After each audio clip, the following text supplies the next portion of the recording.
মৃত্যু একটি রহস্য যা সবাইকে স্পর্শ করবে, কিন্তু কেউ তার অভিজ্ঞতা ভাগ করে নিতে ফিরে আসে না। মানুষ যুগে যুগে জানতে চেয়েছে মৃত্যুর পর আসলে কি ঘটে। আজ আমরা বিজ্ঞানের দৃষ্টিকোণ থেকে এবং বিভিন্ন ধর্মীয় বিশ্বাসের আলোকে এই প্রশ্নের উত্তর খোঁজার চেষ্টা করব। যখন একজন মানুষ মারা যায় তখন তার দেহে ধাপে ধাপে পরিবর্তন আসে।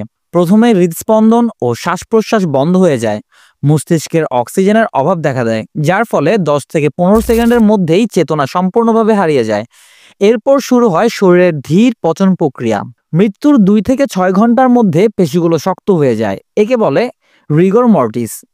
এরপর শরীর ঠান্ডা হতে থাকে, রক্ত জমাট বাঁধে এবং কোষগুলো ধীরে ধীরে মারা যেতে শুরু করে। কিন্তু মৃত্যুর পর কি কিছু অনুভূতি থাকে? কিছু গবেষণা বলছে মৃত্যু ঘটার পরও কয়েক মিনিট পর্যন্ত মস্তিষ্ক কিছুটা সক্রিয় থাকতে পারে। কিছু মানুষ যারা নিয়ার ডেথ এক্সপেরিয়েন্স বা মৃত্যুর কাছাকাছি অভিজ্ঞতা অর্জন করেছেন তারা বলেন তারা একটি উজ্জ্বল আলো দেখেছেন, কোনো সুড়ঙ্গের মধ্যে প্রবেশ করেছেন বা জীবনের গুরুত্বপূর্ণ মুহূর্তগুলো দেখতে পেয়েছেন। কিন্তু বিজ্ঞান এখনো নিশ্চিত করে বলতে পারেনি এগুলো আসলে মৃত্যুর পরের ঘটনা নাকি শুধুই মস্তিষ্কের এক ধরনের প্রতিক্রিয়া। প্রতিটি ধর্মে মৃত্যুর পরের জীবন সম্পর্কে বিভিন্ন বিশ্বাস রয়েছে। ইসলামে বিশ্বাস করা হয় মৃত্যুর পর আত্মা বারজাক নামক এক অন্তর্বর্তী জগতে চলে যায়, যেখানে কবরের জীবন শুরু হয়। কিয়ামতের দিনে সবাইকে পুনরায় জীবিত করা হবে এবং তাদের আমলের বিচার হবে। খ্রিস্ট ধর্মে বলা হয় মৃত্যুর পর আত্মা ঈশ্বরের সামনে বিচারের মুখোমুখি হবে। ভালো কাজ করলে স্বর্গ আর পাপ করলে নরকের শাস্তি অপেক্ষা করে। হিন্দু ধর্ম এবং বৌদ্ধ ধর্মে পুনর্জন্মের ধারণা আছে। একজন ব্যক্তি তার কর্মফল অনুযায়ী নতুন দেহে পুনর্জন্ম লাভ করে। এগুলো বিশ্বাসের ব্যাপার, তবে এগুলো কোটি কোটি মানুষের জীবন দর্শনের গুরুত্বপূর্ণ অংশ।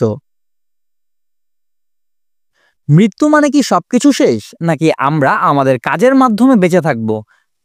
আমরা যখন মারা যাব তখন আমাদের শরীর মাটিতে মিশে যাবে, কিন্তু আমাদের কাজ, আমাদের ভালোবাসা, আমাদের শিক্ষা এগুলো থেকে যাবে পরবর্তী প্রজন্মের মাঝে। হয়তো আমরা একদিন হারিয়ে যাব, কিন্তু আমাদের স্মৃতিগুলো থেকে যাবে আমাদের প্রিয়জনদের হৃদয়ে। মৃত্যু অনিবার্য, কিন্তু মৃত্যুকে ভয় না পেয়ে আমাদের উচিত এমন জীবনযাপন করা যেন আমরা সত্যিকার অর্থে বেঁচে থাকি। ভালো কাজ করা, মানুষের জন্য কিছু রেখে যাওয়া, এটাই আমাদের জীবনকে অর্থবহ করে তুলবে। আপনি মৃত্যুর পর কি ঘটে বলে বিশ্বাস করেন? কমেন্টে জানান। আর যদি ভিডিওটি ভালো লেগে থাকে তাহলে লাইক, শেয়ার আর সাবস্ক্রাইব করতে ভুলবেন না।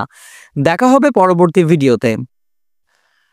আল্লাহ হাফেজ। আসসালামু আলাইকুম রহমতুল্লাহ।